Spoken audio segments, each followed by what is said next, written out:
سيبك من الاهلي كسب الجونه وكميه الفرص اللي برضه عماله تضيع واهدار الفرص اللي احنا مش فاهمين ضايعه ليه. تعالى كده اسالني على كاموش.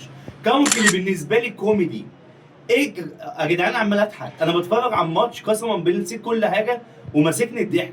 ايه اللي بيعمله كاموش ده؟ ده في كوره محمد هاني كان هيعرضها، ده وقع قبل ما محمد هاني اصلا يفكر يعمل له عرضيه. كوره تانية عرضيه ما اعرفش بينط عايز يعمل ايه برجله، مش فاهم هو عايز يكعبها. لا ده كارثه، اقسم بالله كاموش ده كارثه. ده اللي جابه المفروض يتحاسب. احنا لا هو احنا هنقعد نتفرج على الكلام ده، هنقعد نتفرج عليه كتير ويقول لك اصل لسه ما رجعش ولسه عايزين نرجعوه ولسه ما اخدش على الفريق. يا جدعان ما حدش يلعبه، يا جدعان ما ينفعش يلعب. قسما بالله ما ينفع يلعب. ده رزق.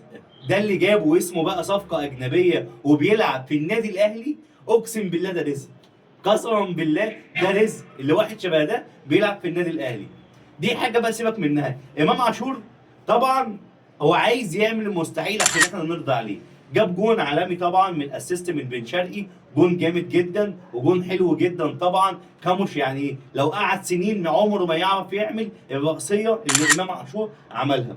امام عاشور بعد ما جاب الجون طبعا راح وبيرحب بالجماهير وبيعتذر لتاني مره وبيعمل لقطه جامده جدا في اخر الماتش. طبعا اخذ رجل المباراه، ساب رجل المباراه لمين؟ ليوسف بالعمري. يعني عمل كل حاجه عشان نرضى عليه. احنا يعني قلبنا بدأ يحن، بس برضه يا ريت يعني يسترجل ويركز في الكوره لان هو لاعب جامد جدا. ولو ركز هيبقى ليه مستقبل وهيعمل حاجه كويسه جدا في ظل اللي احنا داخلين على كأس العالم. يوسف بالعمري بيلعب، لا يوسف بالعمري يا جماعه باك شمال. بص ما اتكلمش كتير على يوسف بالعمري، ده باك شمال. اخيرا عندنا باك شمال بنشوفه بيأدي في اختراقاته، بيعمل عرضيه بيعمل حاجه. ده باك شمال.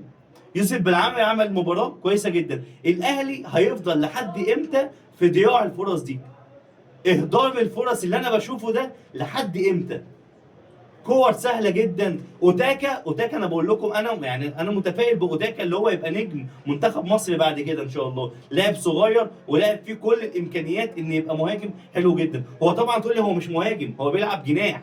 هو مركزه اصلا جناح مش مهاجم. الاهلي بيلعبه كمهاجم. ماشي يا جماعه يجي منه قسما بالله، بس الفرصه اللي جات له دي انا اتضايقت الصراحه. يعني يوسف بالعمري عمل عرضيه ولا اروع. انا ما اعرفش ضيعها بغرابه شديده. ما اعرفش ضيعها ازاي. يعني كاموش لو كان بيلعب وضيعها كانت خلاص هتبقى النهايه. والله كانت هتبقى النهايه. يعني اتمنى يبقى في تركيز اكتر من كده. الاهلي عمل اداء كويس جدا، يوسف بن شرقي عمل اداء كويس جدا. شفنا طبعا الجوان اللي اتشالت مع خط الجون. محمد الشناوي، لا يعني محمد الشناوي علامه استفهام جامده في كورتين اتشالوا من على خط الجون النهارده.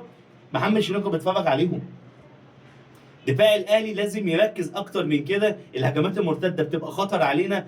الجونه عندها كوره، لا الجونه عندها كوره. الجونه لا لعبت كوره نظيفه جدا واتفرجت لا الجونه بتعمل ماتش معاك عالمي الصراحه. بالنسبه للجونه بالنسبه للاهلي بدات الهجمات والتيكي تاكا بتاعت الاهلي وفي تناغم بين اللعيبه، بس اهدار الفرص لحد امتى؟ محمد بن رمضان ابوس ايدك كفايه ايدك. ابوس ايدك كفايه ايدك. بيلعب بايده ياما قوي. يعني الكرة حتى لو عليك رايح انفراد هتضرب الولد في ايده. يعني بطل حركات ايدك ديت. اتمنى طبعا نشوف في الاهلي سلسله الاهدار الفرص دي يخفها شويه ونشوف اجوان اكتر من كده. وان شاء الله الدوري طبعا للنفس الطويل، وان شاء الله كل التوفيق للنادي الاهلي.